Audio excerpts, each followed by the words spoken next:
start the second half. Here comes Gooden gonna score the 2 and 1. Full drive inside. Stop. Hang on a pivot.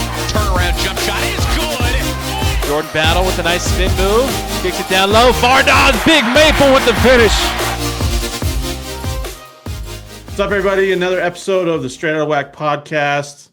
It's July 12th. We have told you we're bringing our weekly season previews for each team. This week it's Abilene Christian. Joining me on the podcast, I got one of our newest contributors to WAC Hoops Digest, Connor Mullins, who is also the co-sports director at Optimist Sports. Connor, you can follow him, Connor A. Mullins, on Twitter. And we also got ACU men's basketball head coach Brette Tanner. Guys, how's it going this afternoon? What's going on, man? Glad to be here. Yeah, I'm excited to talk about this season. It's going to be a really fun one. Like we've mentioned before, it's going to be a lot of parity this year. ACU's got a lot of guys back, so it's going to be fun to talk about these guys today.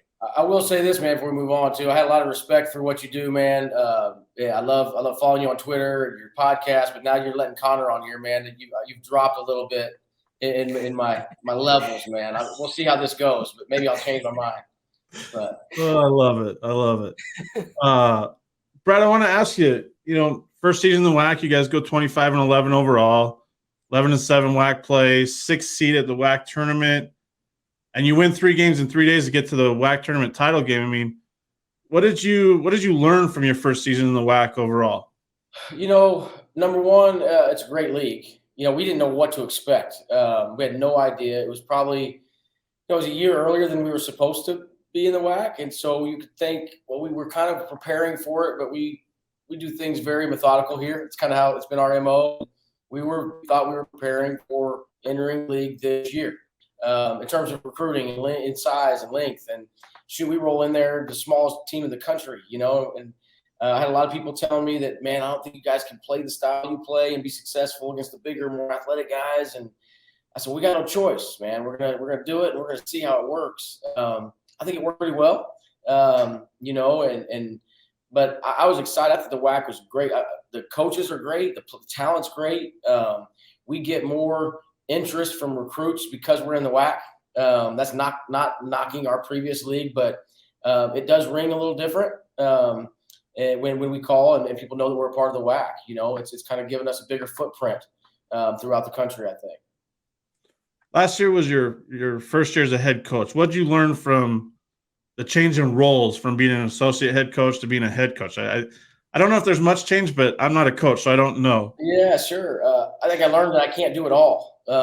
And I was very fortunate to work for Joe Golding, who's at UTEP now, who gave me tons of, leeway. I basically was a head coach. I mean, he would say that out loud to where I used to ask him, like, are you comfortable with this? Like, but he let me run the defense, and he would say, I'll stay out of your way, and now he was the head coach. If he didn't like something, he would let me know about it. But so I had a voice already, like where a lot of guys that I think move from the assistant chair to the head coaching chair in the same program, it's really hard because you didn't really have a voice, and now all of a sudden you do. For me to make that exchange, it was more seamless, I guess you could say. The guys were already used to hearing my voice, I think they were a little worried that all we were going to work on was defense all the time. But we did lead the WAC in scoring. So, we worked on some offense too, man. But I think that was helpful. But I think for me, I had a hard time because I was that guy for Joe that kind of handled everything. That when I moved into this chair, I still tried to handle everything. And, man, I couldn't do it. And I think I couldn't focus on my team as much. And I think that really had a part to do with our little skid in the middle of the season, quite honestly. And that kind of got me to where I started delegating different things and saying, hey, I got to focus here all the time. And it was kind of a wake-up call for me. So that was probably the biggest lesson I learned. But, man, yeah, it was a ton of fun. I was lucky to work for a guy that let me act like a head coach, when I worked for him. And that was a huge help. I want to ask you about the skid. You mentioned the skid, but you start off the season at Utah, you go toe-to-toe with Texas A&M and College Station, UTSA, and then you have a COVID issue where you guys miss a bunch of games, and then you win 11 straight, including a road win, a quad one road win at the time over Utah Valley to open WAC play. I mean, then you, like you said, you go in that little stretch where you play the top teams in the conference, kind of lose 5 straight. You're missing Arion Simmons in a couple of those games. And then you win 6 straight up to that New Mexico State title game. I mean, that's kind of a wild little season. Is that what you don't like to see that as a coach? You like some consistency, right? A little more consistency, but at the end of the year, only thing people are looking at is how did it finish, and so I think without us talking about it, most people don't even realize that it went that way. I've reminded a lot of people in a lot of interviews that it was a wild season. We lose our first 2, but we were very competitive. And then we go and we win 11 straight. We were excited about the Bahama trip. That was kind of one of the things we had pinpointed on our schedule that we were going to it was going to be a good gauge for how we were. And then, the crazy part about that trip, guys, is that, none of our players or coaches had COVID. We got back then we were still contact tracing. And so somebody around our program had got COVID. If we would have been playing in the United States, we would have been able to go to the tournament. But the fact that it was out on an island, which I understand, you can't, they were fearful that we might get there and test positive. They basically said, no, you can't come.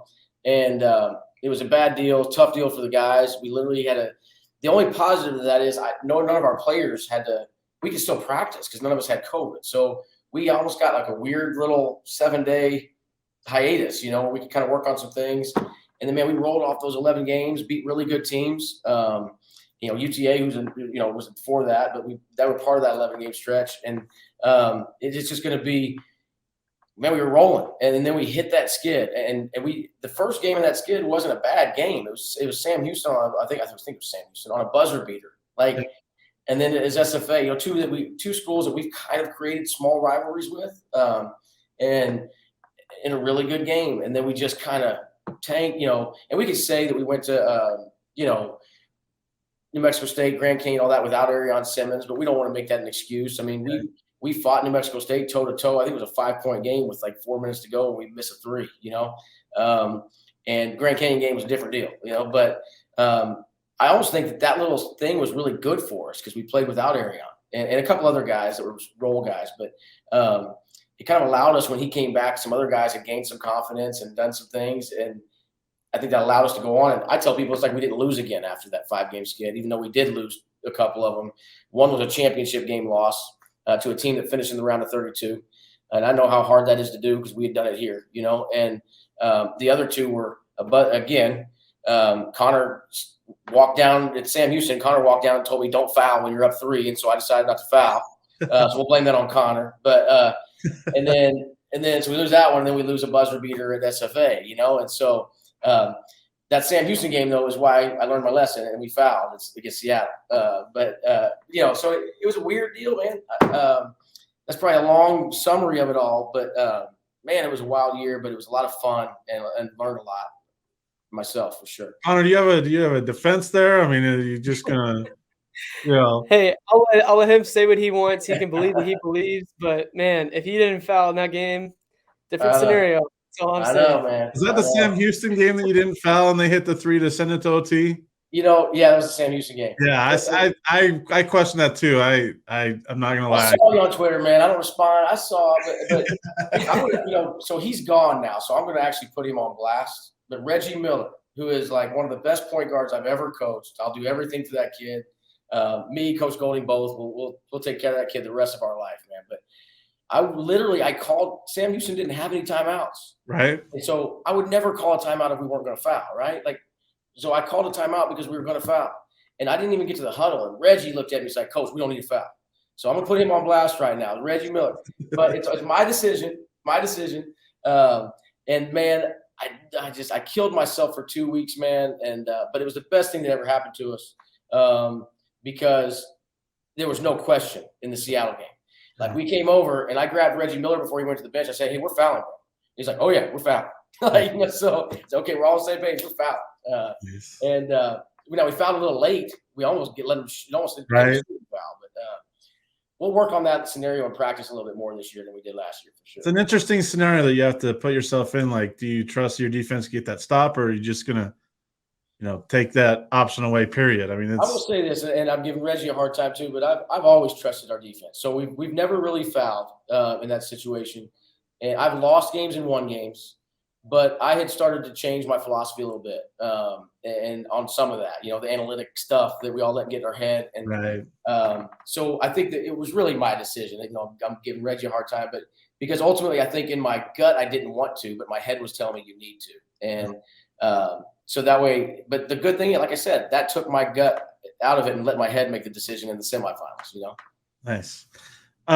Speaking of Reggie, I want to ask you about this. What were kind of the emotions following that Middle Tennessee game when, Reggie and Mackay and Corian, that's their last time they're suiting up as an ACU, basketball player. And you've coached those guys for the last couple of years. So, I mean, I remember the emotion after the WAC tournament championship game with Arion and realizing, you guys still got to play in the CBI, but he was pretty emotional about that. What's in your mind as a coach? What's going through your mind when these guys who have put ACU on the map with that win in the NCAA tournament, 2 years ago, and then go and almost win a WAC tournament championship, go to the NCAA tournament again this year?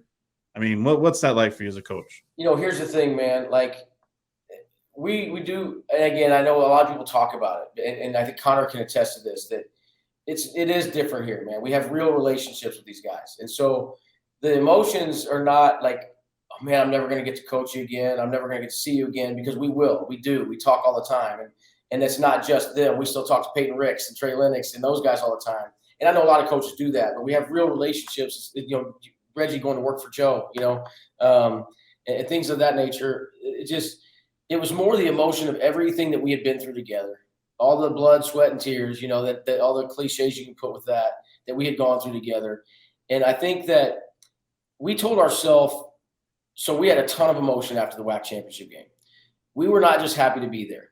And we said it publicly that before we left, we knew we had 4 games and 4 nights and all that ahead of us. And we said we fully intended on being in it. We said it in our senior night presentation, that we're going to be in that championship. We're going to win a championship. And we didn't shy away from that. And when we got there, we fully expected to win. And that's nothing against it. Chris Jansen is a great friend of mine. And I had a ton of respect, and I do think that they were the best team last year. But we fully thought that we could go in there and beat them, and we did. It was a 6-point game until it just kind of ran out on us. And we got all the emotion out that night. And so we told ourselves, if we were going to go do the CBI, which is a great tournament, that we were going to use it to celebrate what we've done together. And so when we went there, we went to Disney World or whatever, did some of that stuff that people thought we weren't taking it very serious. Well, they didn't know us very well. We were taking it very serious. And I was joking with our bus driver. They had little, deals on the games, the teams they were driving. I said, "Oh, don't worry, man. We're going to be all right." He was worried when he was driving us to Disney World. But we went in there, and then when you throw the ball up in the air, we competed. And we beat a really good Troy team, a really good Ohio team. And we had Mississippi State on the ropes. I think we just ran out of gas a little bit. We had them beat, and at halftime. But we didn't go in there. We had a little emotion. I told them about how much I loved them and how much I cared about them. But we'd already kind of been through that. And so more than anything, man, we just started hugging each other and telling each other we love each other. And, looking forward to where our relationships are going to go from now, And then we immediately turned. And this is, again, to Reggie Miller's credit, immediately turned to him and said, this doesn't stop now, to the returning players. And that don't let this thing, they protected it. So, we protected it coming out of Reggie's mouth. And now it's your turn. Don't let this thing fall off. And so it wasn't really a ton of crazy emotion. We had done that the week earlier. It was more of a celebration, if that makes sense. Yeah, I mean, it was a fantastic season. And back to your point about the relationships, some of the guys that transferred this offseason, your players that are commenting on those posts whenever they commit to a school saying, like, congratulations, like that's the ACU difference immediately in basketball for you guys. These players don't stop caring about those guys. And one of those guys that's coming back is Joe Pleasant, who played at Wichita State last season. Didn't have a great year, but he's still a phenomenal player for you guys. What does he kind of add to your roster heading into this season? I think a whole bunch. I think just in the summer workouts, man, you're seeing that already. But I'll comment on that. I think I still talk to those guys. I'm still in communication with those guys who transferred. None of that was it's a different world we live in now, man. And if you want to, if you're not playing here, you want to play. But those are great kids, and I don't think any of them wanted to leave. But it was a good business decision that we made mutually. And so I'm excited for all of them. and their futures, and so are our players. And then you go Joe Pleasant coming back, which obviously the local media and all that, it's a huge deal because he made probably two of the biggest free throws ever in the history of ACU basketball, and maybe had one of the greatest moments in ACU sports history outside of the Olympic stuff and all that. So bringing him back, that was my concern, was how is he going to react now, to coming back and being that guy. And dude, he's handled it like a pro. I mean, coach, I don't care about any of that, dude. I'm here to win basketball game. I mean, he missed what we had, and that's not a knock on Wichita, man. I got good friends on that staff. It's just he missed there's not a whole lot of people that have what we have, man. And I don't make any bones about saying that publicly. And I think you talk to people who are close to our program, they would tell you that, and that's why we win, man. Is our culture, and I hate using culture, but that's the word, right?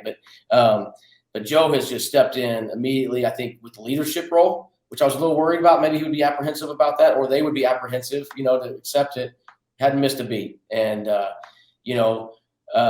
I think the talent is there. He's a different kind of player. What position we play him at, all that stuff, who knows? We'll take that as it comes. But I think just having him here, having him be a part of things and bringing that leadership back in will help with some of that for sure that we're losing, if that makes sense. That culture, yeah, that you talk about bringing thing him back. He's been fantastic. Oh, Go sorry. Go ahead, Connor. Go ahead. Okay. So Joe's back. You also get several other newcomers on your roster. I know it's early. It's only July, but what have you seen from those guys in summer workouts so far? The newcomers, did you say?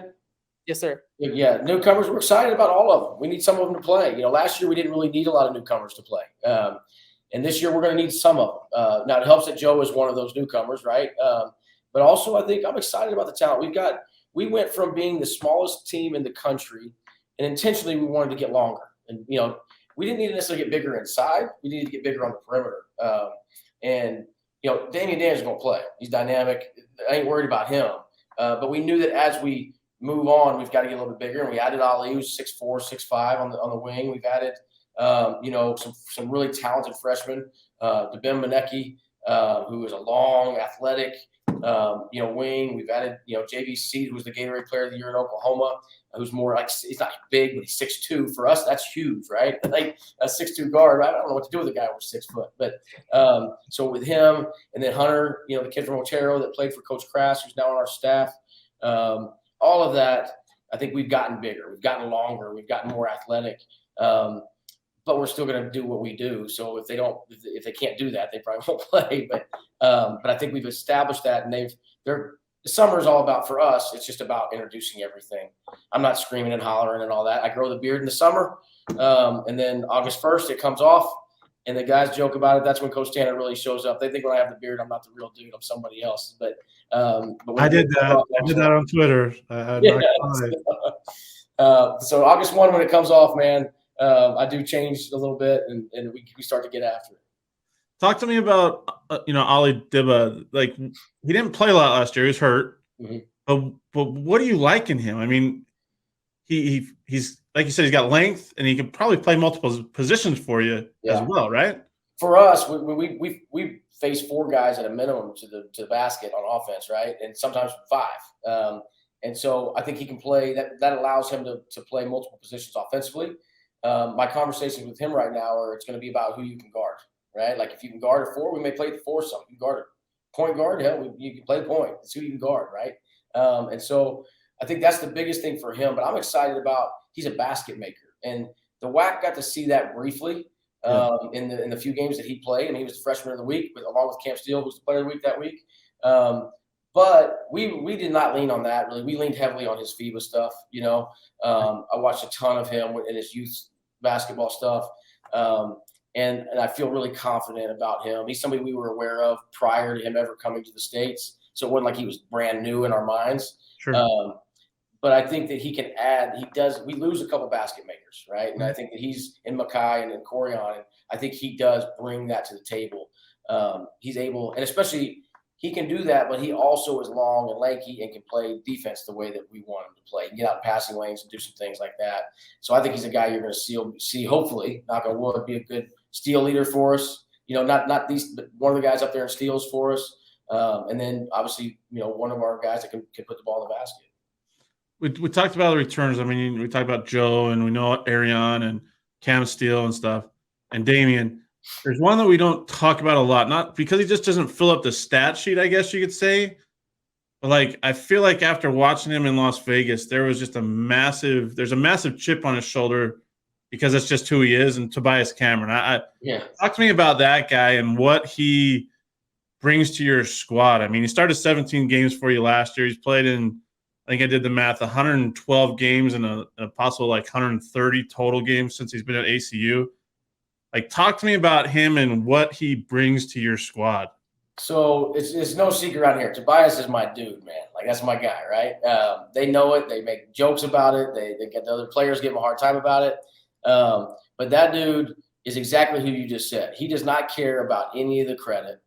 I'm probably harder on him than any other player on my roster, maybe with the exception of Damian Daniels. And he just takes it, man. Just takes it, and he's a coachable kid. His dad's a coach. His dad is a Hall of Fame player in FIBA. So he gets it. He's been around it. His brother's a Division I basketball player at UC Riverside. And so he gets it. He's around it. And he's just been – we recruited him to play in the offensive system that we're using now. And then we immediately changed what we did offensively when he got here. So we kind of delayed his development, I guess you could say. We probably wouldn't have recruited him if we were running the two-game offense that we ran, a few years previously. And when I got the job, the first thing I did was tell him, look, dude, I think we're going to go back, to what we recruited you for. He is more of a motion-oriented guy. That's kind of his skill set. And, man, I think he proved it last year. He scored in double figures sometimes. He doesn't have to. He's learned how to play defense over that time. And then he's a big-time rebounder. And the best part about Tobias is I can play him anywhere on the floor. When we were short-handed last year, he's in there playing in the post, man. Yeah. And then 2 weeks later, he's out there, he's playing the two-guard. It's just – and he never said one word. Just does what you ask him to do. I expect big things. I'm hoping and expecting big things from him this year. Yeah, so another big part of this offseason and the fall coming in August is Moody. We've talked about it before. I've talked about it with you before. You only lost a couple times in Teague. So to go back to Moody, what does that mean for you as a head coach, getting Joe back, kind of like a refreshing start for you guys heading into the season? So it's a special moment for you guys, man. This is the last interview I'm going to be doing in this dorm room. And so I get to move to Moody, hopefully, next week. Cross your fingers. I shouldn't have said that, jinxed it. But so I think, number one, Moody's awesome. We've been in there, and we've seen it. The players got their first tour of it last week. And now it's not done. The construction is done. But obviously all the fancy stuff, the graphics and all that stuff is still – they'll be working around us for a while. But to see the floor, to see the practice gym, to see this is going to be – anybody who's never been here is probably going to come to a game, and say, oh, this is a nice place. But if you were here before, this is an amazing place. The things that when I first got here, we need this, and this, but it'll never happen, that we have it all now. And facility is unbelievable, and it's beautiful. It's functional. It's been a huge thing for us in recruiting, and it'll be even better once it's opened up. But to have Moody to open up, there's so much excitement already about us, playing in there and what it's going to do for not only our team, but the university itself. Because a lot of people don't realize it's where we have chapel too, and there's students on this campus that are going to be juniors in college that have never had chapel in Moody, Connor. You know what I mean? And you know what I'm saying? And so that's what I'm saying. You're one of them, right? And so that's a tradition here that I'm excited to get back. And but now we get to cover the floor. We have a system that covers the floor in Moody, so they're not trampling all over the floor anymore. So that's we've upgraded. But I'm excited about all of it, not just the basketball side. Just to have Moody back, it's such a fixture on campus, which is why we didn't knock it down and build a new one. We renovated because of the importance of what Moody has done for this campus, and so I'm excited about that. And just obviously with Joe coming back and all that stuff, it's a good thing because he's probably his picture's gonna be all over the dang walls, But I think he's tired of hearing about the free throws. I'm tired of hearing about the free throws. He's on the dang picture behind my shoulder over there. But I think it'll be good to just get it out of the way. I'm excited to open it up, move in. The guys have been in their lockers. They got their stuff in their lockers. We're just not going to be in our offices yet until next week, hopefully, because we're still waiting on some furniture. So, but the guys are in there, and but we're still practicing in Teague through the summer because of the floor. They're painting it and all that stuff.